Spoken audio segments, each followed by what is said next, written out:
आज मैं बात करने वाला हूँ मेरे क्लाइंट विशाल पाटिल की। इनका ट्रांसफॉर्मेशन मैंने जब भी सोशल मीडिया पे पोस्ट किया हुआ है, मुझे हर बार कुछ सवाल यही आया है कि उनके डाइट, उनकी वर्कआउट या उनकी एक्टिविटी क्या थी जिस वजह से उन्होंने ये ट्रांसफॉर्मेशन अचीव करके। तो आज की ये वीडियो में मैं ये सारे क्वेश्चंस कवर करूंगा। विशाल जब वो मेरे पास आए थे तो वो ज्यादा मोटिवेटेड थे मेरे ही क्लाइंट और उनके फ्रेंड सम्राट का ट्रांसफॉर्मेशन देखते हुए। और जब विशाल ने मुझसे कनेक्ट किया और हमारे कॉल में विशाल ने कई सारी प्रॉब्लम उनकी डिस्कस की थी। जैसे वो कई सालों से वर्कआउट करते थे बट उनका ना डाइट ना वर्कआउट कभी भी उन्हें प्रॉपर इम्पैक्ट देता ही नहीं था, जिस वजह से उन्होंने कई बार डिमोटिवेट होकर ये ट्रांसफॉर्मेशन करना ही छोड़ दिया था। और जैसे ही उन्होंने सम्राट का ट्रांसफॉर्मेशन देखा, उन्हें कहीं उम्मीद मिली कि ये ट्रांसफॉर्मेशन वो भी अचीव कर सकते हैं, इसलिए उन्होंने मुझसे कनेक्ट किया। उनकी सबसे बड़ी प्रॉब्लम थी उनकी डाइट और उन्हें ये भी नहीं पता था कि वो जो वर्कआउट कर रहे हैं वो सही है या गलत है। उन्हें गाइड करने वाला ऑन द ग्राउंड लेवल कोई था ही नहीं। और इनिशियल कॉल में जब मैंने उनकी डाइट हिस्ट्री पूछी तो उन्होंने शॉकिंगली ये बताया कि उनका प्रोटीन इंटेक 50 ग्राम से भी कम था, जो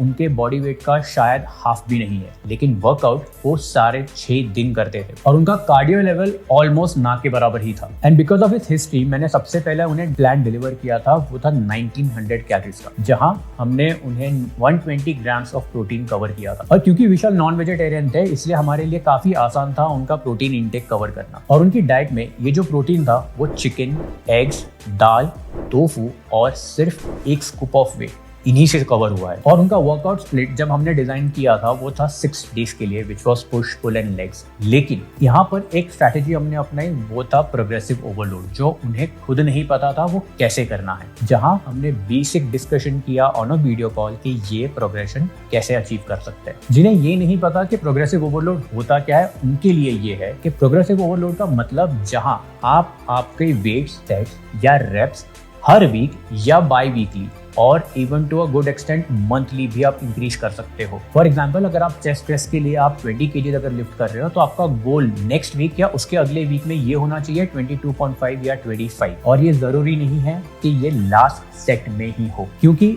यही वेट आप पहले सेट में भी बढ़ा सकते हो या किसी रेप में भी बढ़ा सकते हो। अब कंटिन्यू करते हैं विशाल की जर्नी पर। जैसे ही विशाल ने ये प्लान पहले वीक में फॉलो किया तो उन्होंने देखा कि उनका वेट आराम से 0.5 to 1% तक उनके बॉडी वेट का ड्रॉप हो रहा था, जो हमारा आइडियल टारगेट भी होता है। और ये प्रोग्रेशन देख के उन्हें कई बार मोटिवेटेड भी फील हुआ, क्योंकि उन्हें अब लग रहा था ये जो गोल था वो काफी सालों से अचीव करने की सोच रहे थे, वो काफी नजदीक देख पा रहे थे और उन्हें अभी पता था और अब ये गोल वो अचीव कर पाएंगे। ये सेम प्रोसेस फॉलो करते हुए उन्हें 6 महीना हो गया था और उन्होंने काफी डिफरेंट प्रोग्रेस देख लिया था। लेकिन हमने इसके बाद कुछ स्ट्रैटेजीज चेंज करी थी। जैसे उन्हीं की डाइट में हमने रिवर्स डाइटिंग स्ट्रैटेजी अपनाई थी। अब आपका सवाल होगा रिवर्स डाइटिंग क्या है? रिवर्स डाइटिंग वो चीज होती है जहां आप सबसे लो कैलोरीज से खाना धीरे धीरे आपकी कैलोरीज में ऐड करते हो, जिससे आपकी हंगर लेवल्स बढ़ती ना रहे और आपकी एनर्जी लेवल हाई हो और आपका वेट भी कंटिन्यूअस ड्रॉप होते रहे। और जब हमने ये कैलोरीज बढ़ाई थी तो हमने मेक श्योर किया था कि कुछ फूड इंग्रेडिएंट्स उनकी फेवरेट रहे।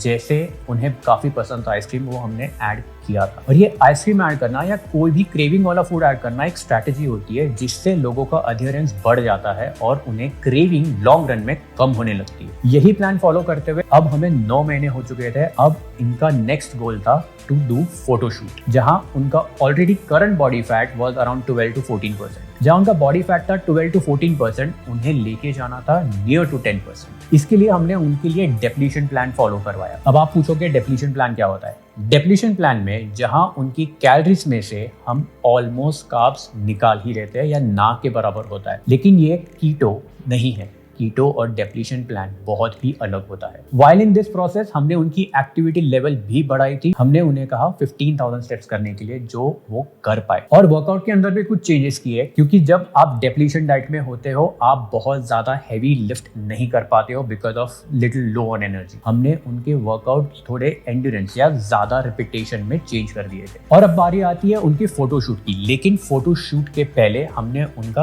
पीक वीक डिसाइड किया था। पीक वीक वो होता है जहां पर आपका मसल काफी ज्यादा फुल दिखता है, ओवरफ्लो नहीं बट कंप्लीटली फुल। और उन्हें मसल फुलनेस और राउंडनेस दिखाने के लिए उन्हें ग्लाइकोजन फिर से रेप्लेनिश करवाना था, जिसका मतलब था हमें कार्ब्स फिर से इंट्रोड्यूस करने थे उनके प्लान में। जहां हमने 3 दिन के लिए लगभग 120 to 125 grams carbs per day add किए थे। और उनके कार्ब्स के सोर्स बहुत ही नॉर्मल थे, जैसे राइस और ब्रेड। यही 2 चीजों से हमने उनका कार्ब्स के सोर्स कंप्लीट किए थे। और ये आप उनका फाइनल ट्रांसफॉर्मेशन देख रहे। और ड्यूरिंग हिज एंटायर जर्नी हमने उनका 3 बार ब्लड रिपोर्ट करवाया था, जहां उनके ब्लड रिपोर्ट के मार्कर्स हर बार पिछली बार से बेटर ही रहे थे। तो ये ट्रांसफॉर्मेशन किसी भी तरीके से अनहेल्दी तो हुआ ही नहीं था। और नेक्स्ट वीडियो में मैं कवर करूंगा सम्राट के ट्रांसफॉर्मेशन की, क्योंकि उन्हीं का ट्रांसफॉर्मेशन देखकर तो विशाल इंस्पायर हुए। अगर आपके कुछ क्वेश्चन या डाउट हो तो आप कमेंट्स में पूछ लीजिए।